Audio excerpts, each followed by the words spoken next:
Today, we're going to take a deep dive into paying off debt. There are kind of two main schools of thought when it comes to paying off debt. You have the side that kind of does like the snowball effect and start with the smallest debt, work your way up. And then you have the other side that's like high interest debt first. So we're going to go over both of those. I'm going to talk about both pros and cons of both, which one I recommend, and then just also what debt you should be paying off and focusing on. I'm actually not a big proponent of worrying about all your debt right away.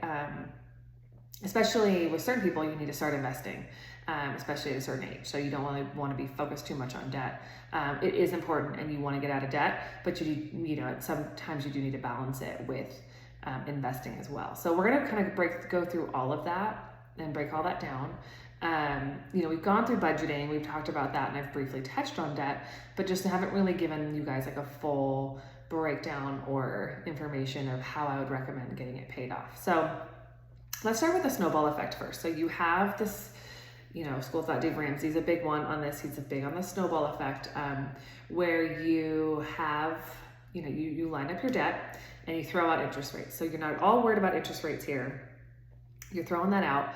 You are lining up your debt, smallest to largest, and you're going to start with the smallest debt that you're going to attack. So you're paying the minimum on everything, and every single debt that you have, but you are going to attack that first debt with anything extra you can have and save in the month. So you've revamped your budget. You can pay off this amount towards your debt. You're paying all your minimums plus that extra is going on that first one. And then when that first one's paid off, then everything that you've been paying for that first one plus the minimum rolls into the second. And then the same after that second, where you have everything you've been paying towards that second debt plus both minimums, and you're rolling into the third. And you just snowball your way through the debt until eventually you get to your last one. Your longest one's going to take you obviously longer because it's the biggest debt, but you snowball till you get there. So I think one of the main reasons that he does not worry about interest rate with this debt is because he's addressing, or the snowball idea, it's not necessarily just his idea, but the snowball idea is addressing a lot of the behavioral mindset that came with getting into debt in the first place. So with finances, there's so much behavioral finance that you have to really uncover. There's so much with the way we were raised, with how our parents spent money, with how we've kind of always learned to spend money and save money. There's so many layers to finances. And if you ask any financial advisor, they'll actually normally joke that they're oftentimes a counselor more than anything. There's a lot of counseling involved in just like how people view money, how it makes them feel, how, their tendencies are towards money. So people who tend to get into a lot of debt, and I'm talking about a high amount of debt, they have credit cards, they have student loans, they have car payments, they have a mortgage, they have maybe IRS tax debt. I've seen some pretty crazy situations with a lot of debt. So it's overwhelming, obviously. And it's like, okay, how in the world am I going to get out of this situation and be able to get to the other side and actually save money if I'm $100,000 behind, not including a mortgage.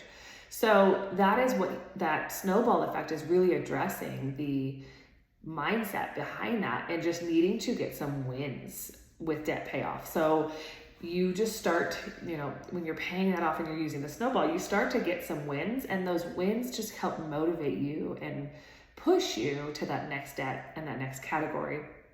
And you're building in this discipline of budgeting and saving and getting out of debt, and you're feeling the pain.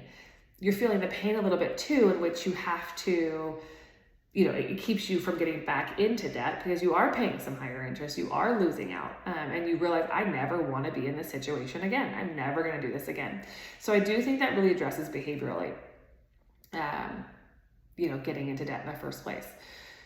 So that's that snowball effect. The other one is just more going off a high interest debt. So you're doing the opposite. You are paying attention to your interest rates, and you're lining your debt up not from smallest to largest. That doesn't matter. You're lining it up from highest interest to lowest interest, and you're going to attack the high interest debt first, and then you're going to move to the lowest interest debt. This obviously financially, money-wise, makes the most sense because you are getting that high interest debt out of the way that is charging you the most money to be borrowing, that you're borrowing money from. So that makes the most sense as far as saving money on interest. And so a lot of times your high interest debt more often than not, it's going to be your credit cards. So you'd probably attack your credit cards first.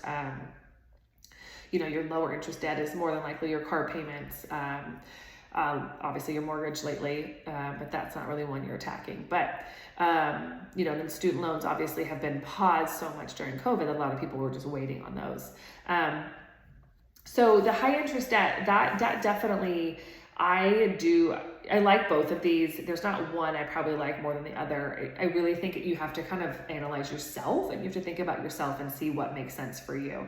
If you're like, the high interest debt category makes sense. Yeah, that makes more sense money-wise to get that high interest debt out of the way. I'd recommend going that way, lining everything up and slowly getting out of that high interest debt.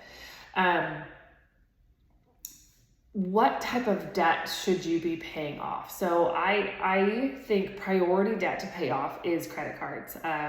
Again, that is your high interest debt. It also is not in any way, shape, or form debt that helps you. It only hurts you. You've overspent is why you got into the situation in the first place. You overspent. You bought things that you did not have money for and put yourself in a bad position, and now you got to pay that off. So credit cards are priority. You got to get out of credit card debt. Absolutely. IRS tax debt, huge priority. You cannot be in IRS tax debt. You need to get out of IRS tax debt if you have tax debt. Because they will definitely charge you a pretty penny on interest. Student loans, I highly recommend getting out of student loans. I think they're just that thing that's always hanging over your head. They are normally higher amounts. So it's like, I know, it can be very challenging and very, discouraging to try to even get out of student loans and look towards that and get out of that debt. But I would highly recommend getting out of student loan debt. Mortgage and car debt. So car debt, I think it's great to not have a car payment. I think it's absolutely very freeing to not have a car payment. And I definitely like to recommend clients to get out of car debt. But situationally, there are clients that situationally I will say, okay, let's not worry about that car debt right now. Maybe they're getting a car allowance from their employer. Maybe the interest rates on it's just super low. The monthly payment doesn't really affect them that much right now. So situationally, I would say, think about car debt. But if you can eventually fully be out of car debt, I think it's a wonderful thing. And it's really nice to not have a car payment. And once you don't have a car payment, you're like, I don't want to go back to paying $700 a month for a car. So I would put that lower on the priority list. But and situationally, I don't really push getting out of car debt, depending on someone's overall budget. So I can't really speak to everyone, but that's one I don't always push. And then a mortgage. I am not the biggest fan of paying off homes early. And here's why. So most people, obviously some people are buying homes now and they have a higher interest rate. But they know they'll be able to refinance when interest rates go back down. We've had a low interest rate. We are used to lower interest rates than previously in history when it comes to mortgage rates. So, and most people who own their home right now refinance their home during 2020, and your interest rate's like what, 2.75% or 3.25% or 3.5%. I mean, that's so incredibly low that, again, if you're looking at getting out of debt in a mortgage is more than about just freedom from debt than actually the best use of your money. So if you're using all this money to pay off debt that you're only incurring interest of 3.5% or 2.75%, somewhere in that range, if you took that same amount of money and you invested it, you would make more in the market during that time than saving on interest. So again, it's more about just maybe you just want to not have that debt because you just want the freedom of not having a mortgage. But if you looked at the numbers, it would make more sense in most scenarios to invest that extra month, that extra monthly payment or the extra amount you put monthly towards getting out of that mortgage and invest it and save that for that same period of time as well. You would have more money than you would have saved on interest. So, something to consider and think about when you're thinking about putting extra payments towards your mortgage. Why am I doing this? financially what makes the most sense, and behaviorally what makes the most sense for you. And again, that's going to be different for everybody, and some people are just going to want that freedom of not having that mortgage. But oftentimes you will find financially the numbers don't actually make sense to be paying it off early.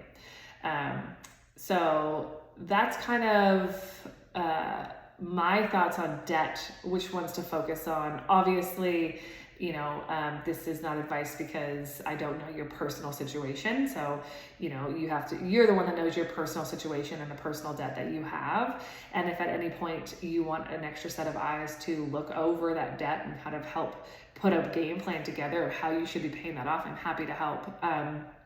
But I do think, you're either at the snowball or you're going to go after high interest, and then priority debt. I would say student loans, credit cards, IRS tax debt, and working down, then a little less priority would be the car debt, possibly. Again, just situationally, that might be a huge priority for somebody, but for some people that's maybe not as much of a priority. And then, like I said, the mortgage is kind of that last one. So hope that helps as you're kind of assessing your debt and how you should get out of it, and good luck as you start tackling that. Again, it's consistency is key. So just keep being consistent and keep your head down and keep going. You will get out of it. It will end.